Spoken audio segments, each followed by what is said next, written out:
October 2017. This is the moment when suddenly things unravel. So it is 9 months now, right? So clearly, I had gone to this fancy store. So I was buying hardware. So while I'm doing this work for this wall arts, I wanted to create a honeycomb with nuts and bolts. So I didn't get wire from the hardware shop. So they didn't have thread either. So I walked into the fancy store and looking for packaging thread, which the samosa guy uses for tying. And she understood differently, and she showed me this box of stitching threads, and I was totally bowled over because for the first time I'm seeing like so many shades of yellow, so many shades of pink, and so many shades of blue. And with oil colors, you have to struggle to find the right shade of color, right? So I just bought each one is just ₹5. I just bought 2 cartons full of whatever colors I really love, right?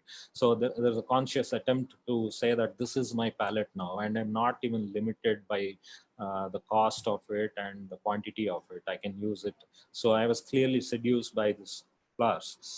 So this was the first attempt I made, which didn't work out very well. So it's basically me discovering a medium, trying to draw, and it's very time consuming and very suffocating because you can't have the fan on, you can't have the window open, because if there is a slight breeze, then the drawing will get smudged, or it will get displaced. And I keep the funny thing was that I approached it as a ritual practice. So if you've seen religious people draw walk around a tree and tie the thread around it. Now I sat here and instead of sitting, I started walking all around the canvas. Right, it's quite tiring and you get dizzy after a while. So after a while, I realized that maybe the size that I'm drawing is quite huge, and I learned to sit down, and the size that this medium allows is only what my arm can reach. So that way, this was the second attempt at drawing the Brahmanda, or the cosmic egg. So sometimes you overdo it, right? So it's more like I was approaching it like paint, and I was trying to filling up that white egg. So I want the entire inner thing to be fully white. But later on, I realized that this doesn't look great. Right? So it looks, and there is no undo. Once you have dropped the thread, you can't pull it back because it pull the entire thing towards you. So it's a very tricky medium to start with. This is the third attempt. Now this was again me going all around. Putting Now I used a cloth instead of paper because I wanted it to do it. And the most frustrating thing was that I would have spent some 3 days trying to cover up this entire drawing. And when I dozed off, and somewhere in the middle of the night, the power went off. So I just walked, and the entire effort was waste because it got smudged again. So these are the things you learn, that there is a new medium, there is a behavior to it, and then there is a limitation. You can't really have such a huge canvas. So there, a maximum will be 2 feet by 2 feet is what your drawing should be, so that you can actually carry it around. So there was this other thing that I'm having a studio which cannot be cleaned every day because I have my things on the floor now, and I took this to my bedroom just for space. So I'm filling up my entire home with these things and not allowing my mother to clean the house. One other limitation I discovered was that you can't really draw objects. I was trying to draw a lotus as an abstraction with the fish, but clearly this medium is not to draw objects. It's most suitable for abstract themes. Uh, so this was so now I'm very dependent on the book and what are all the themes that are described there, right? So yoni is about reproductive energy present in the universe, which carries the seed of life. So it is all a lot of the Indian thought and tradition of our way of thinking and looking at life. So the left was an exploration which seems literal. The right is the exploration which has more depth, which has more meaning, right? So the choice of colors is more about this energy, the potent energy, which is not yet life, but it has all the waiting for that uh, bija or the seed to sprout. And I was loving this free form of this thread, right? So if you, I had earlier tried, I should use Fevicol to stick the threads, but the moment it is stuck, it becomes flat. So this is a breathing work, which feels more like an algae in water. So if, as long as it is free, it is good. But if you try to put adhesive or anything, it will not look, it will not have the same feel to it. Now I also replaced the paper with khadi cloth now. So I was going towards saying that I will not use manufactured paint, or I will not use anything manufactured. This is more like staying very close to the earth. I am starting to identify with the like folk artists. So this is Lucky Chand Jain, who is a Mandana artist. He learned it from his grandmother and continues to practice it now. So he teaches in NIFT probably, and this he continues to do his work. This is Yanima Picarli is an Aborigine artist, right? He started to draw at the age of 90, right? So he is almost 100 years old. So he is just keeps painting whatever are the stories of the native people of Australia. And Padmashri Jiveshwam Mashe is a Worli artist based out of Maharashtra. He's also a farmer. So all of them have a day job, and then they work on their art in their free time. Mashe expired just 1 year back. So this is the Gandhian movement for me, right? So I am spinning thread, I'm sitting on the floor, and you experience this very intimate movement with just you and the thread and nothing else.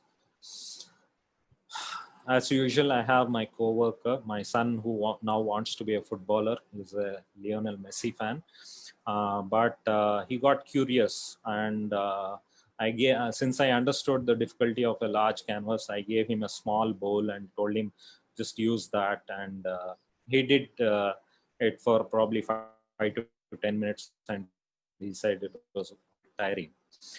This was the first work which really got me where I was happy for the first time. It was again about how life is formed. So a cell has to divide in order for an organism to be created. So there is this tension between 1 and 2. So then I realized that the contrast is not great on a white canvas. So I used a black canvas. Then while I was admiring my work, I was very excited. Then I felt this was like an organism. It should not be flat. It should be in a bowl. So I wanted something which is more like a concave surface. So my intention was this will be mounted on the wall. So I want the audience to experience this as a look into another universe, not a flat surface, right? So this was the hardware which I had initially purchased from the local store. This is what laborers use for carrying construction material. I used Fevicol and tried to lay in the thread in, but then later on I realized that I should never use gum. When I searched for concave mirror or concave surfaces in Amazon, then the first thing that came was a kadai. So I wouldn't have been able to order this 3 feet by 3 feet kadai from Amazon.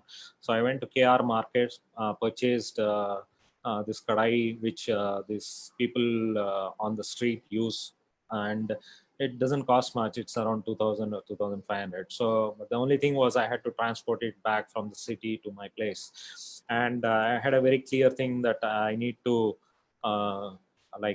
polish it, then paint it, and then let it dry, and then keep my artwork in this. So there is this thing which Vincent van Gogh wrote to his brother Theo van Gogh, saying that nature always begins by resisting the draughtsman, but he who truly takes it seriously doesn't let himself be deterred by that resistance. Finally, nature and an honest draughtsman see eye to eye. So it has not been an easy journey. There are a lot of learnings. So there are times when I would have done an entire drawing, and by the time I come back, the wind would have blown it all away. So you begin all over again. And sitting for hours together is not easy. It can be very stressful. You have to take breaks frequently. This was the artwork. And the next I did was about Padma Vyuham. This is also a little bigger, around 3 feet. So this was an interpretation of how Abhimanyu gets stuck in the Padma Vyuha in Mahabharata. And I didn't want to represent it the way I see it. It was my own interpretation of saying that what the true deeper meaning is that we tend to get entangled in our life and fail to get out and do what we really love. So this is more of this is a more detailed view of the same thing. So you can see that why I'm so excited, because there are so many layers of it. You don't know what is happening, but it's a very intense activity, I would say. I would go on to say that if medium is the message, then perhaps the medium chooses the messenger, right? So what do I mean by that? So there is a story I have been able to tell people, saying that it's not like I chanced upon the threads. I am saying that the threads chose me, right? So I didn't choose the threads. It was like as if the threads chose me. It's a divine intervention. The goddess has granted me that, hey, why don't you use this? Hey, Pudi, just to check on the time, yeah, we have bypassed 5, so yeah, just. How many more minutes? Yeah, we have crossed 5, so yeah, I would love to take questions as well. So we have a couple of questions, so yeah, it's up to you. Yeah. So, do you want to do QA, or I'll quickly finish 5 slides? Yeah, please, I think finish it. Yeah, I think it's so, interesting. I don't want to stop the flow. Yeah, so this was the final drawing which I did. This was my interpretation of Ravana. So it took me 3 iterations to get it the way I wanted it, where I felt I did justice to it. So what is the deeper meaning of those 10 heads? So Ravana is a learned man himself, but he made a mistake, right? So the deeper meaning is all of these are virtues and vices. So all of us has Ram and all of us has Ravan. It depends on which of these vices or virtues manifest themselves, right? So you become Ravana when the bad characteristics start to dominate the good. So these were my interpretation of all those characteristics to give a more abstract view of what Ravana looks like. So at this point, I wanted to ask the audience, do you want to open up the audio or how do you want to collect? So the question to the audience is the picture on the left art? Yeah, you guys can use the chat, and if it's yes, maybe you can type 1. If it's no, maybe 0. So you want to repeat the question, Pudi? Yeah, so my question to the audience is the image on the left art? Do you see art in it?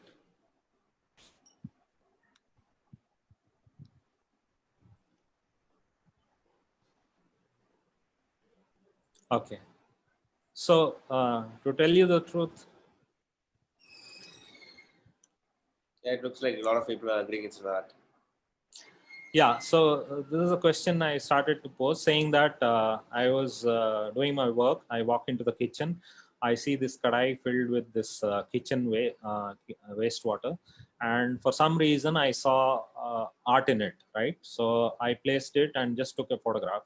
And whenever I show this to someone, and they say it looks nice, right? So the question again to the audience.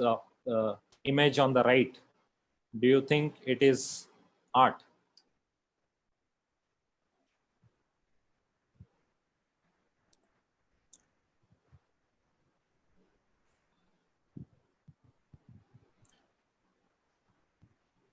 Yeah, so there is nothing intentional in this. So if you look closely, uh, this was the when I'm painting, I wash the brushes, right? So over a period of time I left it in my studio, and because of the sunlight, gradually the water evaporated, and since each day passed, the water decreased in layers, right? So you have this gradation of stepped gradation, where the water is becoming thicker and thicker with color, and that's how this came. And the shape of the bowl had a square at the bottom, so there is this interesting pattern that emerged. So what I'm trying to say here is that I didn't make an conscious attempt at making art. Still, art revealed itself to me. So my take is that the truth that I discovered is that art reveals itself to the seeker in myriad ways, right? So when you pursue art, it will reveal itself to you. When and where depends on how much of effort you put in, and whether you're questioning yourself across your journey. Lastly, it's not the road you walk, it is the walking. So whether you've done engineering, whether you've done something design or whatever else, or whatever you wanted to do, it doesn't matter as long as you keep trying. So I would say, if you're a guitar player or you're a sitar player and you aspire to be that, maybe you should continue doing it, right? So unless you keep doing that, you will not find the truth. So talking about the economics of it, do you believe art will sustain yourself? So this is a cartoon by Ponnappa again. It says that clearly your artwork, even if you have achieved the best, I think it will be worth crores of rupees only after you're dead. Good example would be Vincent van Gogh. He never sold even one painting during his lifetime, but 50 or 100 years after he's dead, all of his are the most expensive paintings. And as regarding do you make art for an audience, as you can see, maybe 3 out of 100 people would actually be interested, very keenly interested in your work. So my take is that you should make art for yourself first. It's about your personal expression. The people who are very keen on understanding art are the ones who will spend time trying to understand it. And it doesn't matter if others don't really understand art, but uh, as long so the first drawing that I showed you, when I showed it to my friends, one said, is it an owl? Another person said, is it an apple? So that's when I realized why artists don't name their paintings. They just want to say it's good that each person is allowed the freedom to interpret the way they want to do. So just 3 more minutes. Three takeaways that I want to people to take from this talk is that talking of creative courage, a lot of people say it takes courage. This is a quote saying that to grow up and become who you really are. My say is that courage is not the absence of fear. It is acting in spite of the fear. So this is a quote by Mark Twain. And I would say that all through that 1 year, I experienced a lot of anxiety when it came to thinking that whether will I be able to find something, will I make enough money to last me, can I continue for 3 more years? So beyond courage, there is also the thing about discipline. I have woken up at 4 a.m. just to draw a cartoon and go to work in the first 3 months. Then there is also this commitment. You have to do it on a daily basis. It's not like you draw once a week or once in a while, and that's when you will be able to master it. So as a hobby, you can still continue it, but the point here is that unless you exhibit that rigor, you may not finding something new. So for me, across 1 year, I've experienced a lot of anxiety.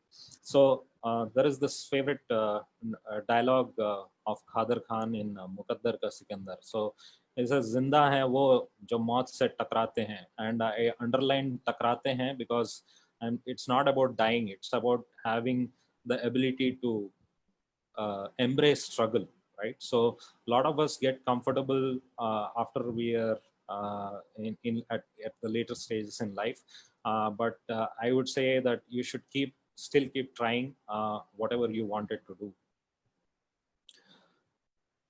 Lastly, again from the same movie, there is a song, मर के जीने की अदा जो दुनिया को सिखलाए वो मुकद्दर का Sikandar. So my translation of it is, one who can teach you art even after his death is the conqueror of destiny. So despite Van Gogh dying at a very young age, he was very prolific with his work.